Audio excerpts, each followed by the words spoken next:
Bonjour à tous, c'est Thomas Ludovox.fr, bienvenue sur Ludo Chrono. Aujourd'hui, je vais vous parler de Sagani. Sagani, c'est un jeu pour 1 à 4 joueurs qui peut se jouer à partir de 8 ans et pour des parties d'environ 45 minutes. Dans Sagani, vous essayez de faire sortir des esprits des urnes dans lesquelles ils se trouvent. Mais pour pouvoir les en faire sortir, il va falloir que l'environnement autour d'eux soit propice. Pour cela, vous allez donc récupérer des tuiles qui correspondent aux urnes dans lesquelles se trouvent les esprits. Et en fonction de comment vous allez organiser vos tuiles, les esprits vont en sortir, ce qui va vous permettre de marquer des points de victoire. C'est le joueur qui a le plus de points à la fin de la partie qui sera le gagnant.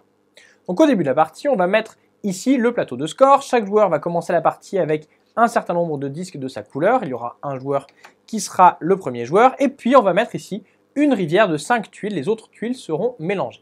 Ces tuiles, elles sont recto verso. D'un côté, vous aurez l'esprit représenté avec le nombre de points de victoire qu'il vous rapporte. Et de l'autre côté, le côté urne, quand l'esprit est toujours dans son urne, avec un rappel des points de victoire et les conditions qu'il faudra remplir pour pouvoir faire sortir l'esprit. On va voir ça tout de suite.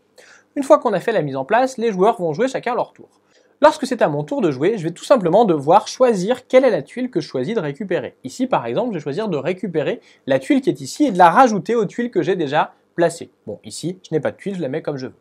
Lorsque je récupère une tuile, je vais devoir placer dessus des jetons de ma couleur qui correspondent au nombre de liaisons présents sur la tuile. Ici, il y a 2 liaisons, je vais devoir placer 2 marqueurs de ma couleur dessus. Mon tour est terminé, c'est au tour du joueur suivant, qui va choisir lui aussi, par exemple, la tuile qui est ici, la mettre devant lui, mettre le nombre de marqueurs indiqués. Son tour est terminé. On passe au tour du joueur suivant qui fait exactement la même chose, qui va récupérer une tuile, mettre là aussi 3 marqueurs et son tour est terminé. On revient à mon tour. Lorsque mon tour revient, je vais choisir une des tuiles, celle-ci par exemple, et je vais la placer adjacente à une tuile déjà posée. Et je vais pouvoir la tourner comme je le souhaite. Ici par exemple, je vais choisir de la tourner de cette façon. Là aussi, je vais mettre 4 marqueur sur ma tuile. Lorsque j'ai placé la tuile qui est ici, j'ai créé une liaison correcte. Ici, par exemple, cette liaison me demande que dans toute la colonne qui est ici se trouve une tuile orange. C'est bien le cas. Je vais donc pouvoir mettre un petit marqueur ici pour indiquer que ma liaison est réalisée. De la même façon, en plaçant cette tuile-là, il faut qu'il y ait une tuile orange dans toute la ligne qui est ici. C'est bien le cas ici. Je vais mettre un petit marqueur sur la liaison en question.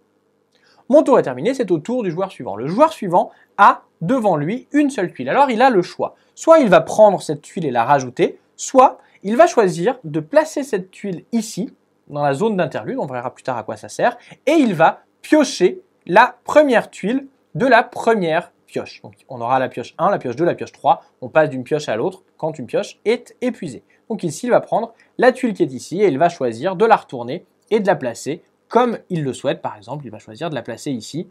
Il met là aussi ses petits marqueurs dessus.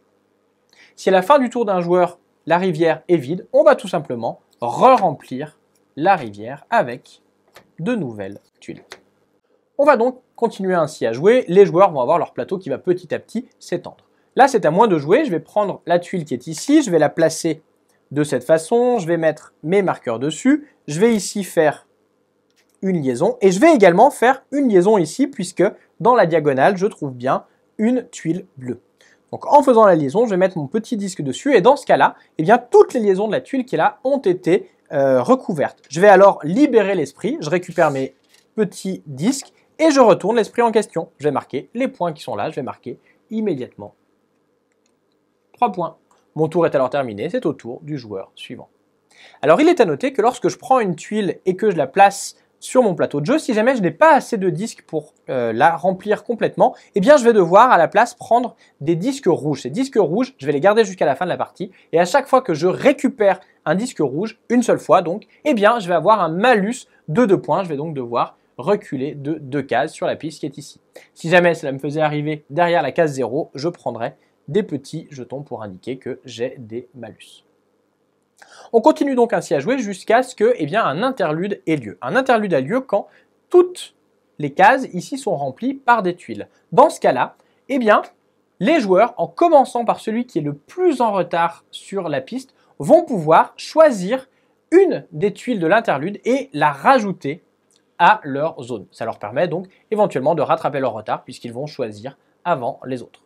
Une fois que chacun des joueurs a choisi ou non de prendre une tuile, l'interlude est terminé et on recommence la partie normalement. Les tuiles qui n'ont pas été choisies restent en place, sauf Si aucun joueur n'a pris de tuiles, dans ce cas-là, elles seront toutes défaussées.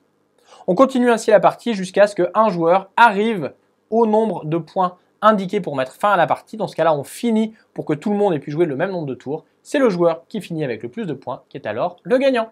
Sagani, c'est donc un jeu dans lequel il va falloir essayer de bien choisir les tuiles que l'on récupère, les placer correctement pour faire un maximum de liaisons et marquer un maximum de points, et essayer de ne pas trop avoir de liaisons en attente et être à court de disques. Voilà, vous savez presque tout sur Sagani. Maintenant, à vous de jouer et à bientôt sur levox.fr.